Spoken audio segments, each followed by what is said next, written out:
El Colegio de Nefrólogos de México les da la más cordial bienvenida y les agradece su presencia en este webinar en la edición de julio, en donde tenemos una interesante plática con respecto a la obesidad. El tema de esta ocasión es obesidad, un agente directo del daño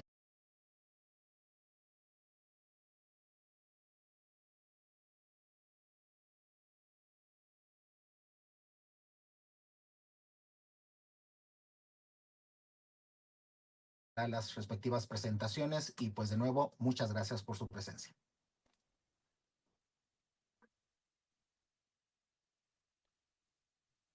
Hola a todos. Para el Colegio de Nefrólogos de México, uno de los objetivos fundamentales es la educación médica continua. El día de hoy revisaremos un grave problema de salud pública, potencialmente la calidad de vida, al disminuir la salud física, así como el bienestar mental y social. En 2022, aproximadamente 2.500 millones de personas se vieron afectadas por sobrepeso. De estos, 890 millones de individuos con obesidad. Es decir, actualmente una de cada 8 personas tiene obesidad y esto se, cada día va más en progreso. El problema es que está asociado fuertemente al desarrollo de enfermedad renal crónica. Hay una vinculación muy directa con la enfermedad renal crónica. Es importante la colaboración de sociedades médicas hermanas, es fundamental para atender estos problemas de salud pública mundial. Para nosotros es un placer y un honor presentar al doctor Jorge Rico Fontalo, brillante nefrólogo eh, colombiano con una trayectoria académica y profesional impecable. El doctor Rico ha mostrado un compromiso inquebrantable con la educación y la investigación médica continua. El doctor Jorge Rico es internista y nefrólogo, eh, es Physician Doctor en Gestión de las Tecnologías e Innovación, es presidente de la Sociedad Latinoamericana de Nefrología e Hipertensión Arterial. Es miembro del Latin America Regional Board de la Sociedad Internacional de Nefrología. Es miembro correspondiente de la Academia Nacional de Medicina. Expresidente de la Asociación Colombiana de Nefrología. Es investigador senior del Ministro de Ciencias Colombianas. Es director científico de la revista Nefrología Latinoamericana. Jorge, como siempre, es un honor que estés con nosotros, con los nefrólogos de México. Hola, muy buenas noches para todos. En nombre de la Sociedad Latinoamericana de Nefrología y a título personal, eh, doy también la bienvenida a este maravilloso encuentro académico donde como le decía Tomás, past president del Colegio de Nefrólogos de México, esto es uno de los objetivos importantes que debe tener una sociedad científica. Tanto el Colegio de Nefrólogos de México como SLAN son sociedades hermanas, al igual que las otras sociedades que hacen parte de América Latina. Y como SLAN, es nuestro deber y también es un placer apoyar estos espacios de educación médica continua. El tema de hoy es un tema bastante relevante, es un tema importante, es un problema de salud pública.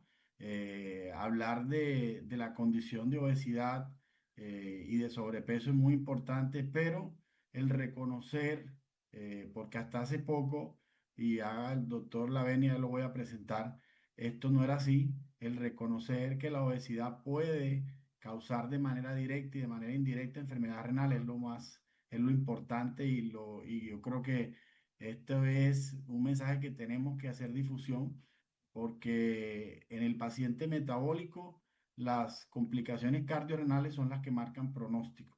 Y dentro de ese paciente metabólico está el paciente que tiene sobrepeso y obesidad asociado o no a otras condiciones metabólicas como diabetes, como prediabetes, como la disfunción hepática. Pues bien, el tema de hoy es obesidad, un agente directo del daño renal más allá del peso. ¿Y quién más idóneo para presentar este tema que un gran amigo de nosotros, un gran amigo de México, un gran amigo de Colombia, un gran amigo de SLAN, que es el doctor Gustavo Lavenia? Doctor Gustavo Lavenia es argentino, de corazón colombiano, mexicano, paraguayo, uruguayo, mejor dicho, Gustavo está en todos lados dando conferencias siempre aportando a la educación. Gustavo es especialista en nefrología y medio interno, tiene un magíster en hipertensión arterial y mecánica vascular de la Universidad Austral, es coordinador del grupo cardiorreno-metabolismo de la Sociedad Argentina de Hipertensión Arterial, también miembro del Consejo Cardiometabolismo de la Sociedad Argentina de Cardiología. También es director médico de Nefron y de Nefrosur de la ciudad del Rosario, integrante de un grupo muy importante que es el GENDIAP, que es el grupo de estudio para enfermedad renal diabética de la CEN, y obviamente también es miembro activo de SLAM y muy colaborador. Gustavo, un placer presentarte. También un saludo muy especial a todas las personas que están conectadas, porque hay muchas personas conectadas y espero que de verdad disfruten, porque van a disfrutar de esta disertación que nos va a presentar Gustavo. Gustavo es una de las personas líderes en la región en los temas cardiorrenometabólicos. Gustavo, puedes continuar, y Tomás y demás amigos, gracias por permitirme este pequeño espacio.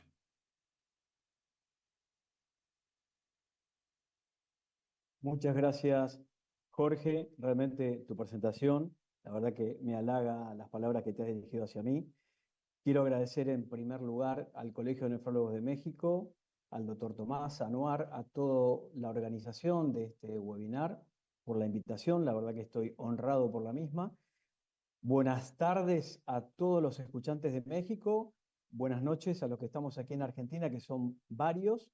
Y durante estos próximos minutos les voy a hablar de este título que hemos denominado esta webinar: si la obesidad es un agente directo del daño renal más allá del peso.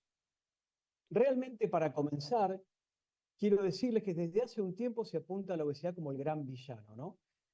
Pero ¿qué pasaría si el verdadero agresor estuviera actuando en las sombras mucho antes que la balanza marque esas cifras alarmantes, las cuales esperamos? Vamos a desentrañar una verdad incómoda, un agente silencioso, metabólicamente activo, que se infiltra en el riñón, lo inflama, lo fibrosa y lo daña. Entenderemos que no solo es una cuestión de peso, y haremos un viaje al corazón del daño renal oculto más allá del peso. Para continuar, estos son mis potenciales conflictos de interés, pero no tengo conflictos de interés con esta presentación. Y los objetivos de esta presentación: les voy a hablar el inicio de la epidemiología de la obesidad y la enfermedad renal crónica. Me voy a referir a definiciones y criterios diagnósticos. Voy a hablar del nexo fisiopatológico riñón-obesidad y los efectos de la obesidad sobre la función renal. Voy a referirme a un último consenso que la SLAN ha hecho junto con la Sociedad Española de Nefrología y la Sociedad Europea de Estudio de la Obesidad, con propuestas de una nueva clasificación de enfermedad renal crónica asociada a la obesidad. Y por último, les voy a hablar de este binomio de enfermedad renal crónica y obesidad y su relación con el envejecimiento. Para comenzar, sabemos que tanto el sobrepeso y la obesidad como la disfunción renal forman parte de los 10 principales factores de riesgo de muerte a nivel mundial. La enfermedad renal crónica es una prioridad de salud pública cuando la comparamos con otras enfermedades crónicas no transmisibles, como la enfermedad cardiovascular. La enfermedad crónica ha aumentado su prevalencia, incrementado su mortalidad y tiene gastos de salud catastróficos. Por eso decimos que la enfermedad renal crónica es común. En Argentina, 12.7% padece de algún grado de enfermedad renal. Algo similar pasa en los países de la región. Un paciente que es diagnosticado con enfermedad renal crónica en estadio 3 tiene una sobrevida promedio de 11 años, y la enfermedad renal crónica es cara principalmente cuando llega a tratamiento sustitutivo de la función renal. También sabemos que dentro de los factores de riesgo modificables de enfermedad cardiovascular y mortalidad se encuentran el colesterol no HDL, la presión arterial sistólica, pero el índice de masa corporal está relacionado principalmente con la enfermedad cardiovascular y la muerte de cualquier causa. Por lo tanto, creo interesante decir cómo pasamos de definir a la obesidad como un factor de riesgo cardiovascular a un responsable, a un causal de enfermedad renal crónica. Para comenzar, definamos obesidad: enfermedad crónica multifactorial caracterizada por un exceso de tejido adiposo que origina un incremento del peso corporal que compromete a la salud, pero además, este depósito excesivo de grasa a partir del aumento del tejido adiposo disfuncional constituye una alteración llamada adiposopatía, que es responsable de un estado inflamatorio crónico de leve a moderado que explica su nexo con otras comorbilidades. Hablamos de prevalencia de obesidad a nivel mundial y vemos cómo ha evolucionado desde los años 80 hasta el año 2015 con este incremento constante, inclusive en todos los estratos de índices sociodemográficos. Centrémonos un poco a nivel mundial. Esta publicación de la Federación Mundial de Obesidad, donde vemos que en el año 2020 existían adultos con sobrepeso, aproximadamente 1,39 billones, con obesidad 0,81 billones, es decir, el 42% proporcional de los adultos globalmente padecía de sobrepeso o obesidad, pero lo más alarmante es que para el 2035 se calcula que este porcentaje va a estar en el orden del 54%. Veamos algunos datos de Argentina. Nuestra cuarta encuesta nacional de factores de riesgo demostró que 6 de cada 10 individuos presentan sobrepeso u obesidad. En el año 2005, la obesidad estaba presente en el 14,6%. En el año 2018, la obesidad estaba en el 25,4% de los adultos. Veamos también algunas proyecciones del Atlas Mundial de Obesidad. La proyección y el crecimiento interanual en Argentina de la obesidad está en el orden del 1,7% en adultos, del 0,8% en niños, y veamos que dentro de las muertes, debido especialmente a un índice de masa corporal elevado, en el 2019 se encontraba la enfermedad renal. Veamos algunos datos, por ejemplo, México, vemos que el 2,1% de crecimiento anual se proyecta hasta el 2035 en adultos y 1% en niños. También recordemos que dentro de las causas de muerte debido a un índice de masa corporal elevado se encuentran las causas renales. Se estima que la obesidad representa aproximadamente entre el 20 y el 25% de las enfermedades renales a nivel mundial. Es un importante factor de riesgo para la disminución de la función renal y esta publicación de Change lo demostró, esta asociación entre el índice de masa corporal y el riesgo de reducción de la función renal en población general. Lo mismo vimos cuando el índice de masa corporal se encuentra, por ejemplo, por encima de 40 por metro cuadrado de superficie, el riesgo de enfermedad renal crónica terminal se multiplica por 7. Pero la obesidad está aislada. La obesidad no está aislada. Observemos cómo desde la década del 90 hasta el 2021 ha habido el aumento de la prevalencia del hígado graso no alcohólico, de la diabetes y la obesidad. Es decir, van en paralelo. Es tan así que esta enfermedad hepática esteatóxica asociada a disfunción metabólica tiene una prevalencia mundial de 38%. En Latinoamérica tenemos una prevalencia de 44,4% y observemos que en pacientes con diabetes el MASLD está presente en el 65% de los casos. Pero cuando se desarrolla esteatopatitis asociada a disfunción metabólica, se incrementa el riesgo de enfermedad renal crónica. De hecho, Mantovani y colaboradores publicó en el año 2020 este excelente metaanálisis donde demostraron que el NAFLD se asoció significativamente con un aumento de 1,45 veces en el riesgo a largo plazo de incidencia de enfermedad renal crónica en estadio igual o mayor a 3 durante un periodo de seguimiento de casi 10 años. Cuando vimos también esta publicación de los autores del estudio Framingham, vemos que el riñón graso y la hipertensión se relacionan con la presión arterial sistólica y diastólica y los resultados, es decir, estos resultados, presión arterial sistólica y diastólica y tasa de filtración glomerular, se incrementan cuando el riñón graso está presente. El riñón graso es una afección común asociada con un mayor riesgo de hipertensión y enfermedad renal crónica. La grasa del seno renal puede estar asociada con la regulación de la presión arterial y la enfermedad renal crónica en humanos y proporciona una información adicional sobre el papel fisiopatológico de la adiposidad en la disfunción renal. Pero el índice de masa corporal tiene limitaciones. Todos lo sabemos que presenta limitaciones. Observemos, por ejemplo, este ejemplo, donde vemos en las imágenes localizadas en la parte inferior de la diapositiva, del lado izquierdo vemos un hombre de 74 años sedentario y vemos cómo se compone, quizás con el mismo peso, la parte de tejido adiposo y la parte muscular, el cuádriceps, y al lado derecho vemos, por ejemplo, la misma persona de 70 años que es triatleta. Así que ahí ya tenemos una buena comparación de las limitaciones del índice de masa corporal. Principalmente porque definir obesidad solo basado en el índice de masa corporal, principalmente no diferencia entre masa magra y masa grasa. Además puede subestimar o sobreestimar la adiposidad. Por lo tanto, hemos aprendido los nefrólogos que es necesario medir el perímetro de cintura, mayor o igual a 102 en el hombre y mayor a 88 en la mujer, como forma patológica, y el índice cintura-cadera mayor a 0,9 en el hombre y mayor a 0,8 en la mujer. Esto también tiene que ver la función y localización de los diferentes depósitos de tejido adiposo.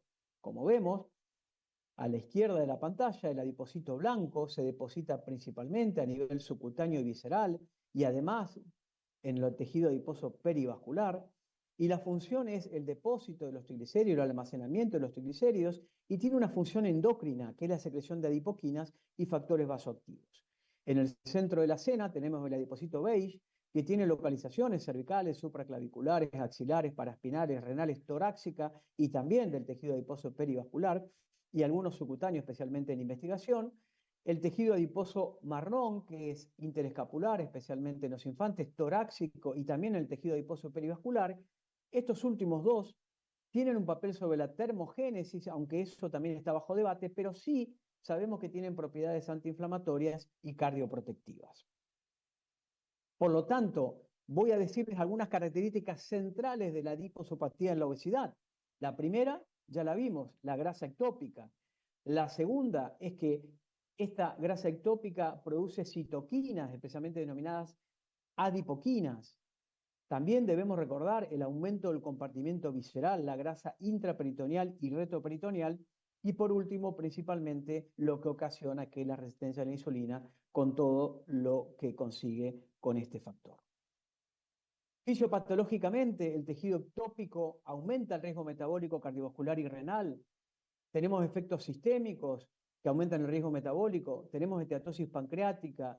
Estaría muy bueno desarrollar cada una, pero por razones de tiempo no lo podemos hacer. Tenemos esteatosis intramuscular, hepática, aumento de la grasa visceral, la grasa perivascular, epiopericárdica y especialmente la esteatosis miocárdica, y los efectos locales que también aumentan el riesgo cardiovascular y renal de la grasa perirenal, que va a terminar produciendo glomerulosclerosis, proteinuria, aumento de la presión intrarrenal, inflamación, lipotoxicidad, daño endotelial y aumento del sistema del tono simpático. Y esto ha dado a desarrollar este marco conceptual de la obesidad clínica y preclínica. Esto se presentó en el último Congreso Europeo de Obesidad, tuve la oportunidad de asistir, en donde dividen principalmente el exceso de adiposidad, diagnosticándolo con el perímetro de cintura y el índice de masa corporal en forma conjunta, dividiendo en obesidad preclínica y obesidad clínica. Recuerdo al mecanismo y la fisiopatología, hablamos en la obesidad preclínica de alteraciones de células y tejidos y de algunas estructuras de algunos órganos, pero en la obesidad clínica ya hablamos de alteraciones en la función y con daños de órgano principalmente. Cuando hablamos de las manifestaciones clínicas en la obesidad preclínica, hablamos de esta presencia ausente o menor, sustancialmente preservada la función de los órganos. En cambio, en la obesidad clínica, nuestros pacientes ya tienen signos y síntomas, limitaciones en las actividades diarias y complicaciones. Y principalmente cuando hablamos de detección y diagnóstico, nos vamos a centrar en las medidas antropométricas, el historial médico, la revisión de órganos y sistemas y principalmente, más allá, diagnósticos que sean necesarios como electrocardiograma, ecocardiograma y otros estudios. Por lo tanto, este modelo diagnóstico de obesidad clínica primero va a ser tener un peso corporal elevado o un índice de masa corporal elevado. Confirmación clínica de la masa grasa normal puede ser por mediciones antropométricas o medición de grasa corporal directa. En el caso que el paciente no lo tenga, obviamente es un paciente que no tiene exceso de masa grasa. Si lo tiene, tiene exceso de masa grasa, vamos a evaluar la obesidad clínica. Si tiene disfunción orgánica relacionada a la obesidad y limitaciones en las actividades diarias, va a presentar obesidad clínica y si no las tiene, va a presentar obesidad preclínica. Vamos a los criterios diagnósticos de obesidad clínica en adultos. es múltiples, esto ustedes tienen acceso a toda esta información, alteraciones en la vía aérea, alteraciones del sistema cardiovascular, sistema urinario, músculo esquelético, linfático, limitaciones en las actividades diarias, limitaciones a nivel reproductivo, a nivel hepático, metabólico, sistema respiratorio y el sistema nervioso central, pero nos vamos a centrar por razones de tiempo y un poco el motivo de esta reunión es para hablar especialmente de la microalbuminuria y la reducción de la tasa de filtración glomerular.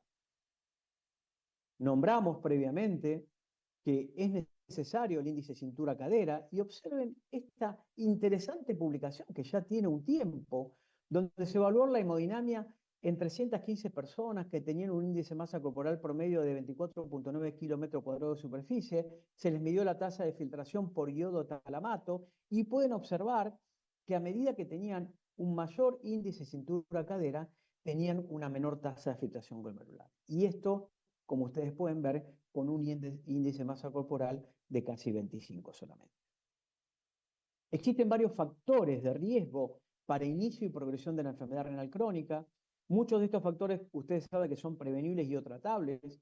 La obesidad tiene impacto en la susceptibilidad, en el inicio de la enfermedad renal y en la progresión de la enfermedad renal. Y esto nosotros los nefrólogos tenemos que tenerlo en cuenta siempre.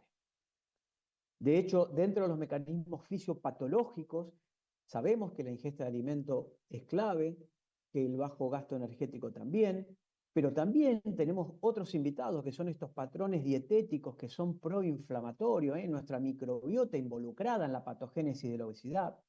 Esto va a llevar a hipertrofia de adipocitos y a acumulación de tejido graso ectópico, que va a llevar a activación de diferentes factores quimioatractantes, citoquinas, adiponectina, lipotoxicidad, resistencia a la insulina, estrés oxidativo y disfunción mitocondrial que van a provocar obesidad. Reconocemos algunos fenotipos diferentes, ¿no? Conocemos algunos que tienen un peso normal, pero metabólicamente no son saludables. Tenemos los que tienen sobrepeso y obesidad, que le llamamos metabólicamente saludables, pero ahora voy a hablar sobre este punto. Tenemos los que tienen sobrepeso y obesidad y son metabólicamente no saludables. Y este último grupo de la obesidad sarcopénica que tanto está dando que hablar en estos últimos tiempos. Entonces, ¿qué ocurre con la obesidad metabólicamente sana y el riesgo de enfermedad renal crónica? Porque recién lo acabo de decir como un fenotipo. Bueno, veamos esta publicación de esta cohorte de Reino Unido, donde se vio y se evaluó la obesidad sin anomalidades metabólicas en la incidencia de enfermedad renal crónica. Observen más de 4.400.000 adultos que tenían registros electrónicos y médicos con un índice de masa corporal y se vio el impacto que tenían sobre la enfermedad renal crónica incidente y podemos observar en los resultados que el sobrepeso y la obesidad sin anormalidad metabólica está asociado con un 30 y un 66% de elevación del riesgo de enfermedad renal crónica, respectivamente comparado con aquellos con peso corporal normal y sin anormalidad metabólica. Así que esta obesidad metabólicamente sana en el riesgo de enfermedad renal crónica no existe. Fisiopatológicamente podemos hablar mucho tiempo sobre esta conexión hipertensión, enfermedad cardiovascular y pérdida de la función renal, pero centrémonos en la compresión que ocasiona el tejido graso perirenal e intrarrenal, esta activación del sistema renina-angiotensina-aldosterona que ustedes conocen y la activación del receptor mineralocorticoide tubular. No nos olvidemos esta activación del sistema simpático responsable en gran parte de la hipertensión de nuestros pacientes. Pensemos en la hiperfiltración glomerular y no nos olvidemos de toda esta cascada de efectos de la dislipidemia, la lipotoxicidad, la hiperglucemia, la resistencia a la insulina, la disfunción endotelial, el estrés oxidativo y la inflamación crónica. A continuación voy a hablar de algunos de estos puntos. Veamos. Centrémonos en los mecanismos hemodinámicos, la hiperfiltración. Este incremento de la presión intraglomerular que puede provocarse, y la verdad que si hay una imagen que puede reflejar esto, es esta imagen, ¿no? Este pequeño camión teniendo tanto que trabajar, tanto que transportar, y la hiperfiltración puede ser relativa o absoluta. Nos referimos a hiperfiltración absoluta, a un aumento suprafisiológico de la tasa de filtración, cuando esta es de una sola nefrona, aumenta en un riñón con un número normal de nefronas, como puede ocurrir en la obesidad, lo que nos está reuniendo esta noche. el aumento de la ingesta de proteínas en personas sanas, el embarazo, la diabetes, la poliquitosis renal, pero también no nos olvidemos de la hiperfiltración relativa que se da, por ejemplo, cuando tenemos una reducción congénita o adquirida, ya sea por nefrectomía o una anulación de un riñón, del número de nefrones. El endotelio, hablamos de disfunción endotelial. Fíjense en cómo se comporta el endotelio en la enfermedad renal crónica y la obesidad. Existen cambios patológicos del endotelio que contribuyen al desarrollo de complicaciones cardiovasculares en la enfermedad renal crónica. La disfunción endotelial en pacientes con enfermedad renal crónica y obesidad se observa tanto en grandes arterias como en pequeñas arterias. Particularmente existe una alteración de la dilatación mediada por flujo, lo que refleja una alteración vasodilatadora dependiente del endotelio en pacientes con enfermedad renal crónica, y su deterioro se asocia con la gravedad del daño renal.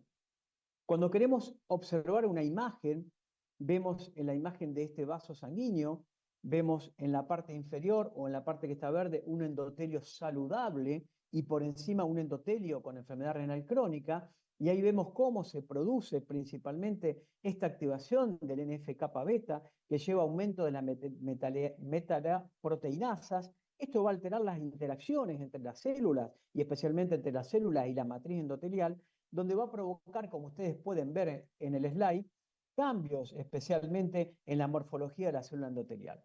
Por lo tanto, el daño endotelial persistente en el sistema vascular existe y con frecuencia es pasado por alto. Sin embargo, es un factor clave en el desarrollo de complicaciones cardiovasculares progresivas. Veamos los efectos de la obesidad sobre la vasculatura, que promueven la remodelación disfuncional y la rigidez de la vasculatura. Aquí vemos al lado derecho superior, vemos el tejido adiposo perivascular, principalmente que activa factores como el TNF-alfa, el Transforming Growth Factor beta, MCP1, interleuquina 6, altera esta polarización de los macrófagos. Como ustedes saben, existe dos fenotipos de macrófagos que se polarizan en M1 y M2, y de acuerdo a eso van a tener una función o proinflamatoria o antiinflamatoria. También tenemos esta alteración de la proliferación de los macrófagos que se convierten en M1 y que van a producir respuestas inmunes maladaptativas.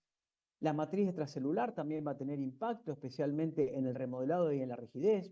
La disfunción de la célula endotelial, ya la nombramos. La disminución de la biodisponibilidad del óxido nítrico, y esto va a llevar a remodelado de la célula del músculo liso vascular y rigidez. Así que realmente hay un efecto de la obesidad sobre la vasculatura que va a promover la remodelación disfuncional y a la vez mayor daño renal. No nos olvidemos de la lipoinflamación renal, principalmente la grasa perirenal presiona sobre el riñón, aumenta la presión hidrostática intersticial, la secreción de renina y disminuye la reabsorción de sodio, tiene una función endocrina, como dijimos, secreta adipoquinas y secreta citoquinas. No nos olvidemos que la adiponectina es antiinflamatoria, antioxidante, insulinosensibilizante, antiaterogénica y antifibrótica. Esta disminución de adiponectina da daño glomerular y provoca proteinuria. Y no nos olvidemos del aumento de la leptina que provoca la adiposopatía, que dan estrés oxidativo, disfunción endotelial y el aumento de la agregación plaquetaria. Esta obesidad abdominal, que tiene impacto sobre la leptina y que va a activar especialmente esta cascada de señalización, leptina, melanocortina a nivel del sistema nervioso central, va a terminar provocando hipertensión arterial. Aquí vemos también cómo la obesidad visceral tiene sobreactivación del receptor mineralocorticoide a través de la aldosterona. No vamos a hablar de todo esto, pero centrémonos en estas alteraciones del tejido adiposo visceral, a nivel cardíaco, a nivel de la vasculatura y a nivel renal, precisamente estos cambios morfofuncionales, que son la retención de sodio, la retención de agua, la hipertrofia glomerular, la glomerulosclerosis, la fibrosis intersticial y perivascular y la proteinuria consiguiente. Y aquí vemos cómo Parvanova publicó el año pasado cómo la leptina activa el sistema nervioso y la grasa ectópica renal activa el sistema renina-angiotensina, provocando hipertensión arterial. Y este papel es muy importante y lo podemos hablar a continuación de la presentación, ¿no? Cómo estos fármacos antiobesidad tienen impacto sobre la hipertensión al descender el peso. Por lo tanto, dentro del desarrollo de enfermedad cardiovascular, se destacan la activación del sistema renina-angiotensina aldosterona, la resistencia a la insulina, la inflamación, los ácidos grasos libres, la disfunción microvascular, la hipertensión y la diabetes y la dislipidemia, llevando a enfermedad arterial coronaria, insuficiencia cardíaca, fibrilación auricular y enfermedad cardiovascular. Por lo tanto, llegamos a este consenso entre la Sociedad Española de Nefrología, la Sociedad Latinoamericana de Nefrología e Hipertensión que nos representa, la Sociedad Española de Estudio para la Obesidad, donde ellos proponen una nueva clasificación. La enfermedad renal crónica relacionada con la obesidad es una alteración que afecta a una amplia variedad de pacientes con enfermedad renal crónica en diferentes niveles, como por ejemplo, tenemos pacientes que no tienen lesiones estructurales y que solo tienen hiperfiltración y albuminuria. Tenemos pacientes con glomerulopatías relacionadas con la obesidad, como hipertrofia glomerular, podocitopatía, expansión mesangial, glomerulosclerosis focal y segmentaria, y fibrosis túbulo-intersticial y lesiones vasculares y atrofia tubular. También tenemos especialmente asociadas a otras enfermedades renales en pacientes con enfermedad renal crónica, como ser programa de diálisis o en pacientes que reciben riñones trasplantados. Y han propuesto esta clasificación de decir enfermedad renal crónica y obesidad tipo 1, donde las alteraciones funcionales tienen que ver, como dijimos, con causas potencialmente reversibles, como la hiperfiltración con o sin albuminuria. A nivel de la patología renal hay ausencia de lesiones. Vemos la obesidad, la enfermedad crónica asociada a obesidad tipo 2, donde ya existen obesidad y alteraciones estructurales renales, ya las nombramos. La enfermedad crónica asociada a obesidad tipo 3, que tiene que ver con otras enfermedades renales como la nefropatía diabética, la nefroesclerosis, las enfermedades genéticas, otras enfermedades primarias y secundarias y glomerulopatías. Y por último, la enfermedad crónica obesidad tipo 4 y tipo 5 de pacientes en diálisis y pacientes trasplantados.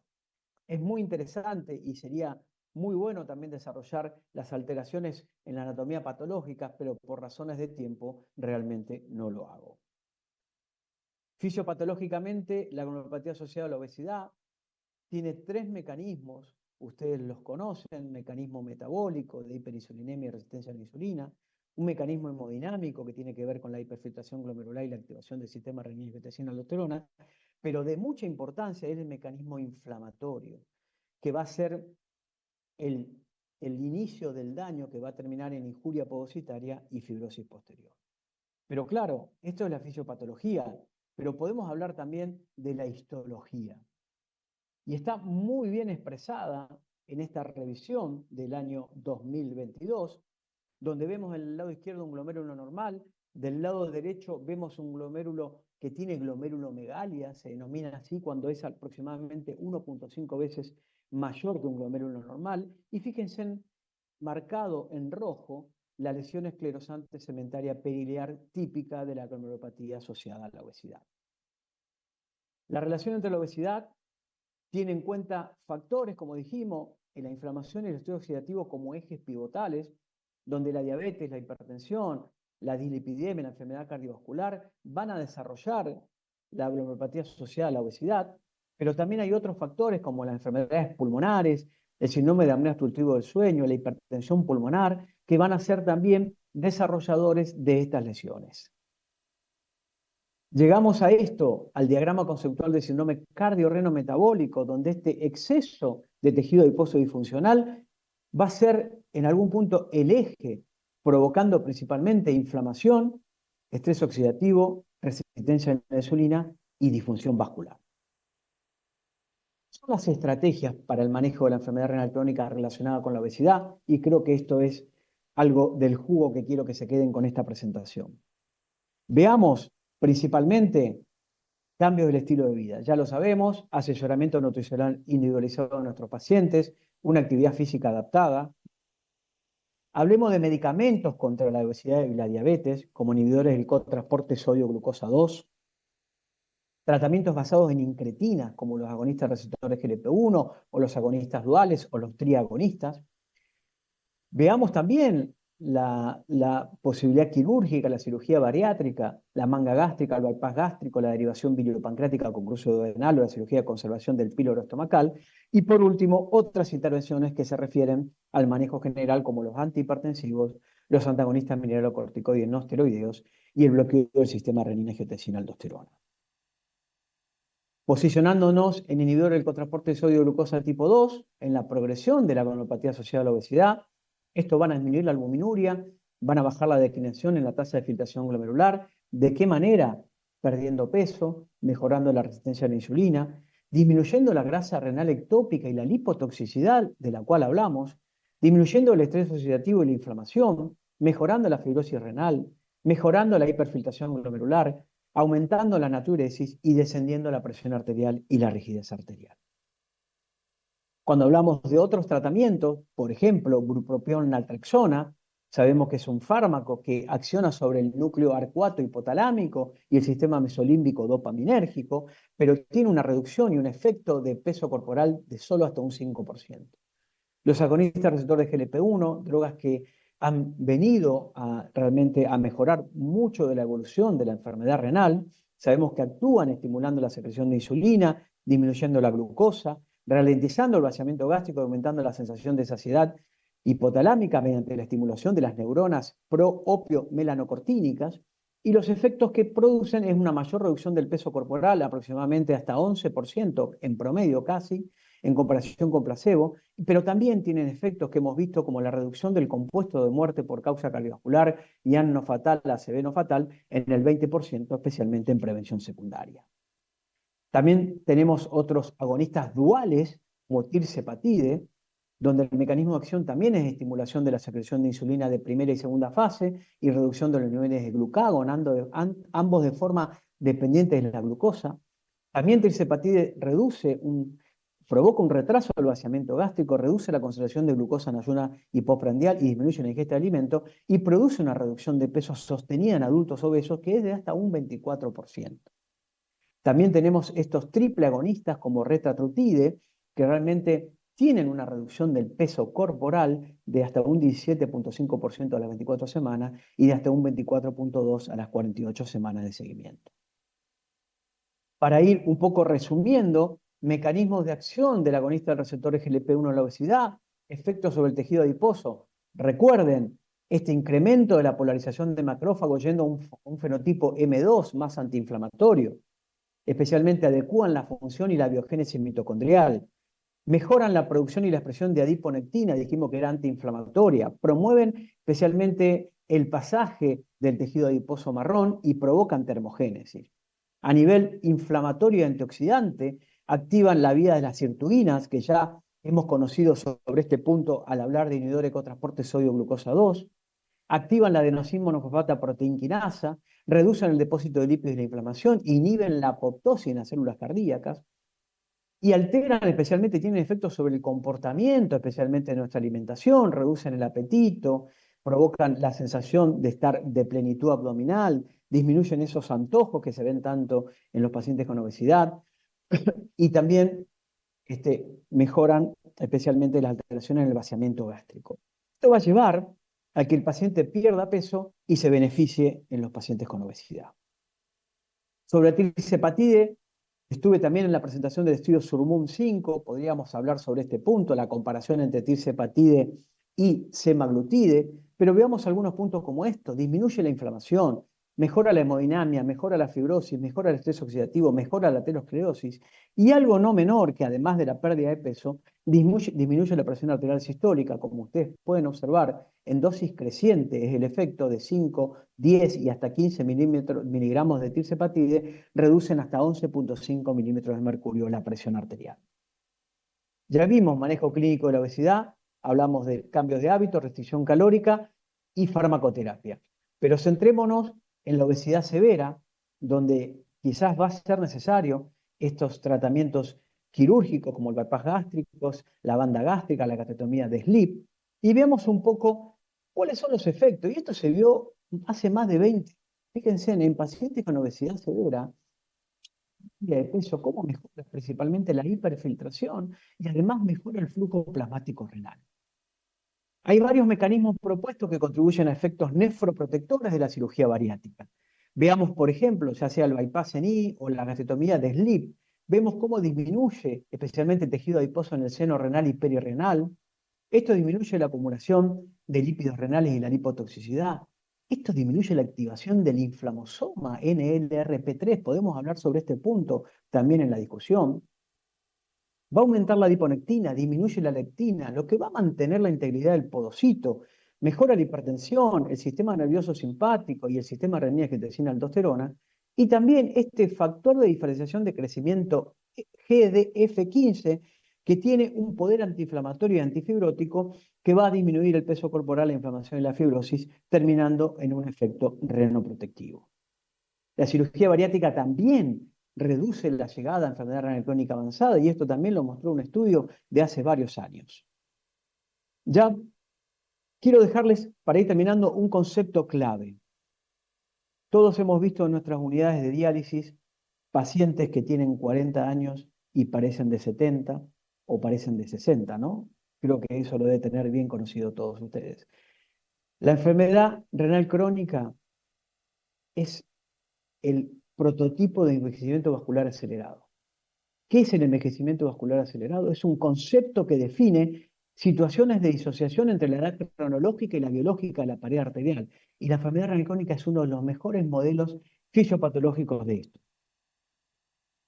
El doctor Chirinos, en todas sus publicaciones y su libro, él nos habla de un curso de vida ideal en verde, como ustedes ven debajo, pero el promedio de todos nosotros vamos a pasar de desarrollar o no hipertensión, a daño de órgano subclínico, a enfermedad clínica, pero los pacientes que tienen envejecimiento vascular acelerado en la flecha en roja, como ustedes pueden ver, van a desarrollar enfermedad clínica tempranamente.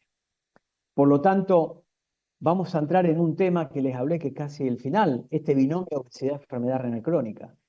¿Ustedes sabían que la obesidad acelera el envejecimiento cardiovascular? A través de disminuir la función cardiovascular, a través de tener mayor riesgo de enfermedad cardiovascular y envejecimiento prematuro, a través de cuántos mecanismos, aquí lo tienen: disfunción mitocondrial, inestabilidad del DNA, senescencia celular, altera la autofagia, este mecanismo que también aprendimos mucho con los inhibidores del cotransporte de sodio-glucosa, altera la señalización neurohormonales y provoca inflamación crónica. Veamos cuántas comorbilidades son comunes en la obesidad y el envejecimiento, desde arriba hacia abajo.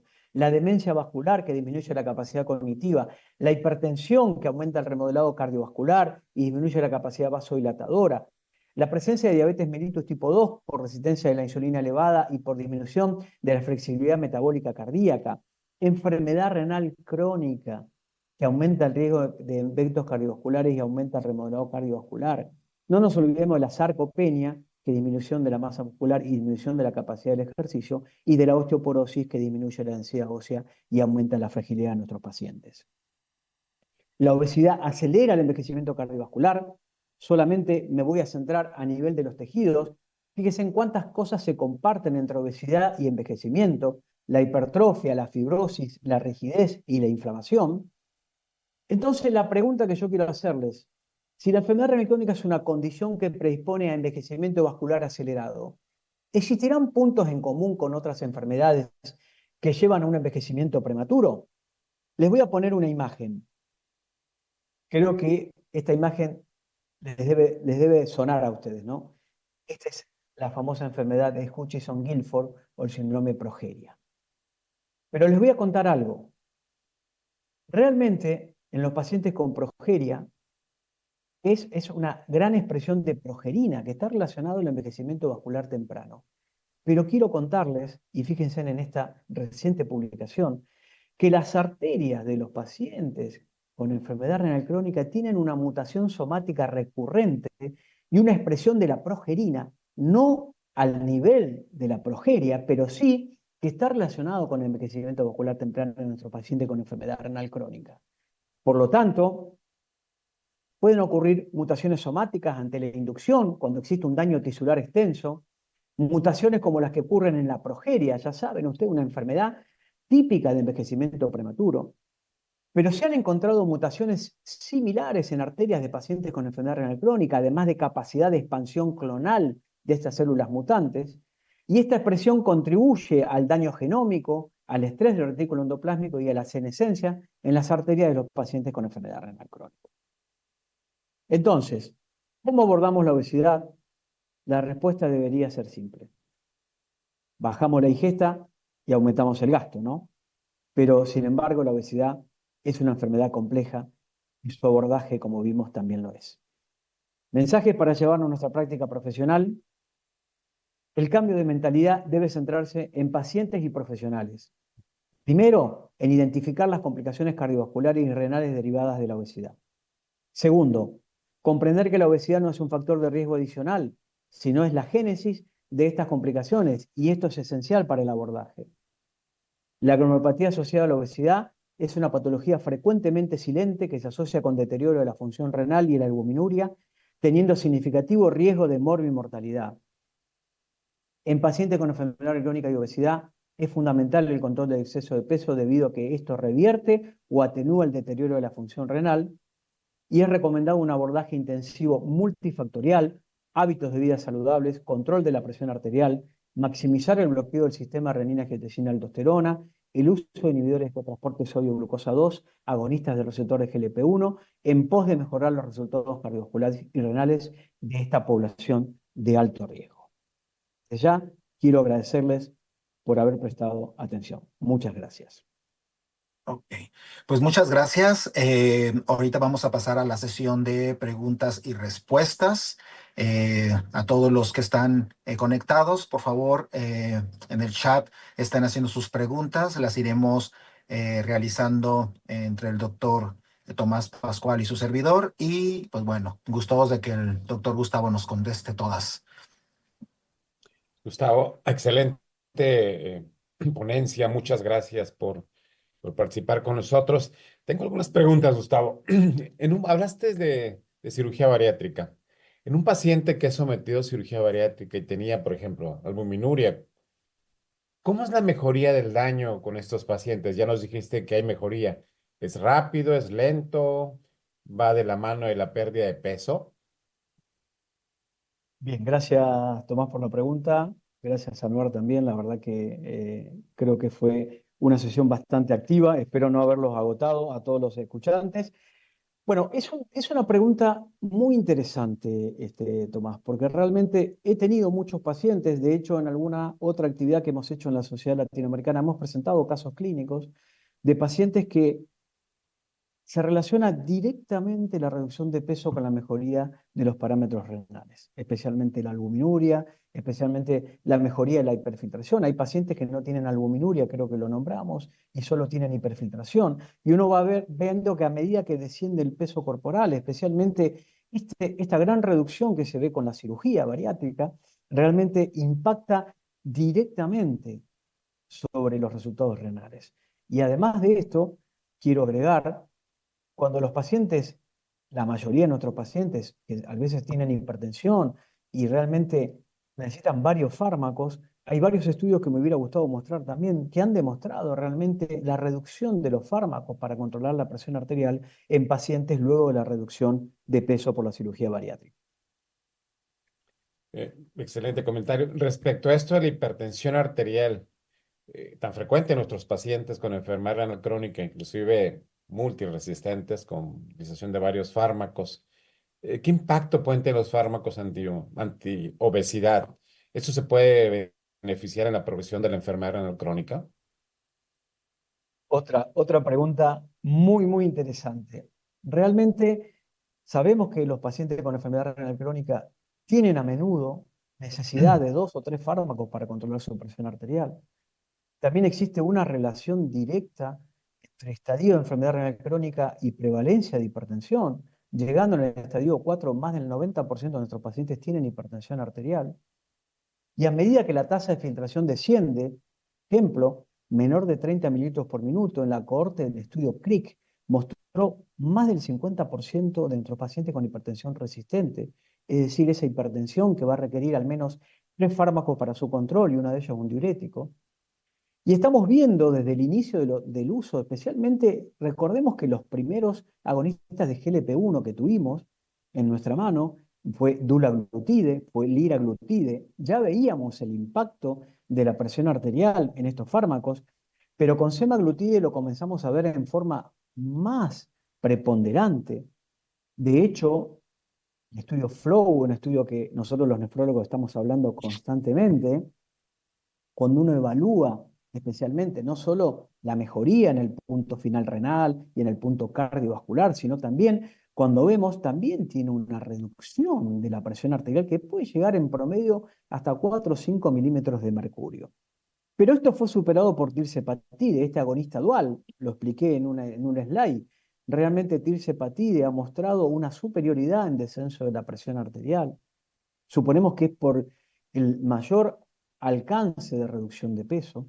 Como dijimos, 5 miligramos de tirzepatide bajan 5 milímetros de mercurio, 10 miligramos bajan aproximadamente hasta 8 y 15 miligramos pueden bajar hasta 11 o 12 milímetros de mercurio. Y esto se vio en el estudio Surmoon 5, que tuve la oportunidad de estar en la presentación en Málaga hace pocos meses, donde se vio la superioridad incluso no solamente en la hipertensión arterial y en su control, sino también en otros parámetros metabólicos. Hablemos de triglicéridos, hablemos de dislipidemia y hablamos de otros factores. Gracias, Gustavo.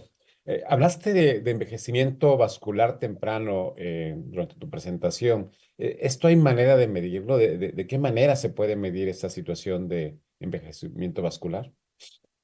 Bueno, el gol estándar para medir envejecimiento vascular acelerado es la velocidad de onda de pulso, carótido femoral. Existe también otras alternativas, pero la velocidad de onda de pulso carótida femoral es la principal marcador de envejecimiento vascular acelerado. De hecho, la velocidad de onda de pulso aumenta a medida que la enfermedad renal progresa, y eso lo hemos visto. De hecho, también en la cohorte del estudio CRIC. ¿Por qué hago tanta referencia al estudio CRIC? Recordemos que fue una cohorte de pacientes con enfermedad renal crónica donde se evaluaron muchos parámetros. Uno de ellos fue la rigidez vascular, y se observó que por cada 10 mililitros por minuto de descenso del filtrado glomerular, aumentaba 0,4 metros por segundo la velocidad de pulso. Tengamos en cuenta que la velocidad de pulso está establecida por tablas, hombres, mujeres, y de acuerdo a los rangos de edad. Por ejemplo, una persona de 40 a 50 años debería tener una velocidad de pulso aproximadamente de 9 metros por segundo. Los pacientes con enfermedad renal crónica con la misma edad, la mayoría de los pacientes tienen hasta 14 metros por segundo. La Sociedad Europea de Cardiología, la Sociedad Europea de Hipertensión ya la han incluido a la velocidad de pulso como daño de órgano subclínico. Así que es muy interesante. Existen métodos oscilométricos, métodos auscultatorios. Bueno, hay varios métodos para medir velocidad de pulso. Les puedo sugerir, hay un curso muy interesante que organizó el Colegio Panamericano de Endotelio y Pared Vascular y Arterilatan, que habla muy bien de todo este seguimiento y cómo realizar la velocidad de pulso. Muchas gracias, Gustavo. Doctor Anwar, ¿tienes alguna pregunta o comentario? Y hay pregunta del público, doctor Gustavo, preguntan que si en su experiencia hay alguna dieta en particular que haya mostrado un impacto positivo en la nefropatía por obesidad. Bueno, la dieta mediterránea y la dieta DASH han mostrado reducción, especialmente en progresión de enfermedad renal crónica. De todas maneras, una pregunta que siempre nos hacemos, ¿basta con las medidas no farmacológicas? Yo creo que las medidas no farmacológicas, como especialmente la dieta y el ejercicio, tienen que ser la base del tratamiento, pero la mayoría de las veces necesitamos incorporar a nuestros pacientes estos fármacos que son cardio y nefroprotectores y que ayudan a la pérdida de peso.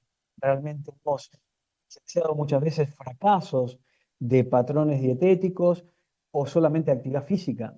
Creo que muchas personas pueden alcanzar quizás un peso saludable mediante estas dos indicaciones no farmacológicas, pero creo que debo dejar en claro que muchas veces para alcanzar reducciones que mejoren la mayoría del daño de órgano blanco que puede producir la obesidad, viene de la mano de reducciones de entre el 10 y el 15% del peso corporal. Ok, otra pregunta es con respecto al ejercicio. Si en su práctica recomienda el ejercicio aeróbico o el de fuerza, en este caso para estos pacientes. Excelente pregunta. Es un tema que es bastante reiterativo en las reuniones. Obviamente el ejercicio aeróbico tiene que formar parte de la rutina, pero también el ejercicio de fuerza, especialmente en pacientes que hacen agonistas receptor de GLP-1, en estas drogas de efecto clínico, porque algunas han demostrado alguna pérdida de la masa muscular. Entonces se les recomienda a los pacientes que ingresen a un plan de entrenamiento de fuerza muscular y especialmente a medida que son más añosos. Cuando más añosos es como que debemos poner más énfasis en la salud, especialmente muscular. Ok, doctor. Y también aquí hay otra pregunta. En esta nefropatía, ¿la creatinina seguirá siendo el marcador ideal para evaluar la función renal o recomienda cistatina? Bueno, la verdad es que dependiendo principalmente de la masa muscular que tenga nuestro paciente y demás, uno puede utilizar creatinina o cistatina. Obviamente, otro punto que también se habla frecuentemente es cómo cambia la medición de la tasa de filtración glomerular en los pacientes con obesidad, ¿no? Muchas veces eh, esta, esta tasa de filtración informada, la verdad que deberíamos corregirla por superficie corporal, que eso es un tema en los pacientes especialmente con obesidad mórbida. Así que eso es una corrección que tenemos que tener.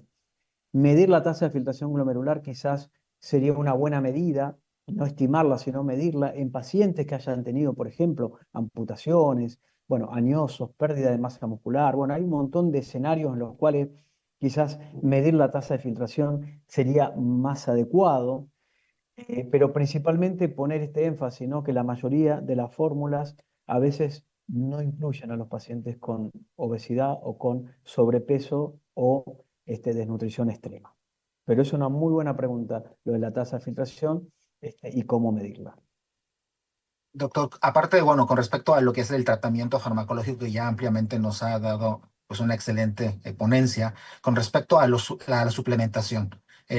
Hay una pregunta aquí muy interesante que es si en este caso el apoyo con omega 3 pero con dosis terapéuticas, o sea, con EPA y DHA arriba de los 1200 miligramos, y en este caso también la vitamina D3. ¿Cuál es su opinión con respecto a esto?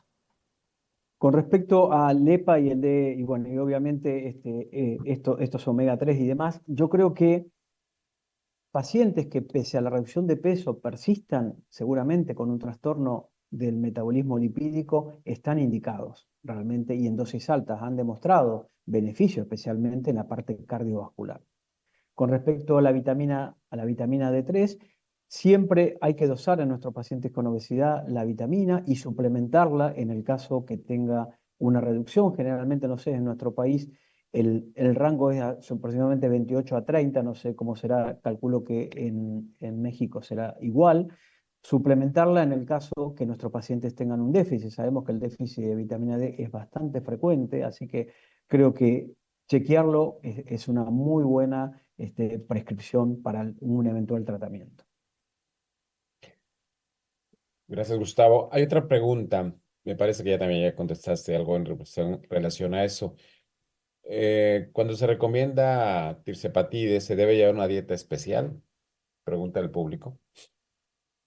Bueno, con respecto a los agonistas del receptor de GLP-1, ya sean monoagonistas como semaglutide, agonistas duales como tirsepatide o triagonistas como el retatrutide, realmente se les aconseja a los pacientes que no tengan dietas grasas, sino que tengan dietas quizás más proteicas, que las colaciones sean pequeñas, porque realmente eh, talón de Aquiles de estas drogas es esa plenitud postprandial que tienen los pacientes. Algunos llegan a tener náusea y llegan a vomitar. Entonces siempre es conveniente recomendarles que las grasas estén disminuidas porque eso generalmente aumenta quizás el reflujo gastroesofágico, principalmente en las etapas iniciales, donde todavía no han reducido el peso. Una vez que empiecen a reducir peso, generalmente los mismos pacientes van incorporando quizás dietas más en calidad en grasa y en otras cosas, pero realmente siempre es como un hábito que hay que darle al paciente para que pueda alimentarse y no pueda tener efectos adversos que lleven a la discontinuación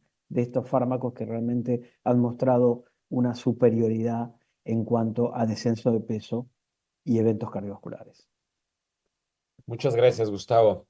Una audiencia Por nada. de 281 asistentes virtuales. Esto es muy bueno para todos nosotros. No sé si ya no tiene alguna pregunta. Ya estamos en tiempo. Es correcto, ya estamos en tiempo, doctor. Y pues bueno, no resta más que agradecer a doctor Tomás, doctor Gustavo. La verdad, estos webinars que el colegio se ha tratado de pues crear en forma constante e ininterrumpida con la finalidad de llevar todo este conocimiento a toda nuestra comunidad nefrológica, no solo del país, sino que también hay muchos conectados de otros países. Así que, pues, de nuevo, a todos ustedes, pues, muchísimas gracias. Muchísimas gracias, pues, a todos los que se conectaron. Sigan, no se olviden seguir nuestro canal de YouTube, en donde obviamente esta plática se va a programar en on demand. Y pues el objetivo de todo esto es eso, ¿no? Que a su práctica clínica lleven todo este conocimiento y lo más importante, pues que pues todos los nefrólogos se traten de evaluar lo que ya comentó el doctor en su práctica clínica, el hecho de descartar esas patologías en el paciente obeso, ¿de acuerdo? Pues doctor Tomás, le cedo la palabra para despedirse y pues bueno, muchísimas gracias. Querido Gustavo, muchas gracias, amigo del Colegio de Nefrólogos de México. Agradecemos tu brillante participación. Y a los demás asistentes, estén pendientes del próximo webinar de nefropediatría en agosto. Y ya pronto es la celebración de nuestro magno evento en la ciudad de Monterrey del 3 al 6 de septiembre. Gustavo, muchísimas gracias nuevamente y gracias a todos los asistentes por estar conectados. La verdad que el agradecido soy yo por la invitación. Realmente ha sido un placer compartir con usted este tiempo y realmente con todos los asistentes. Así que felicito estas actividades y porque sigan realizándose. Muchas Saludos. gracias. Muchas gracias.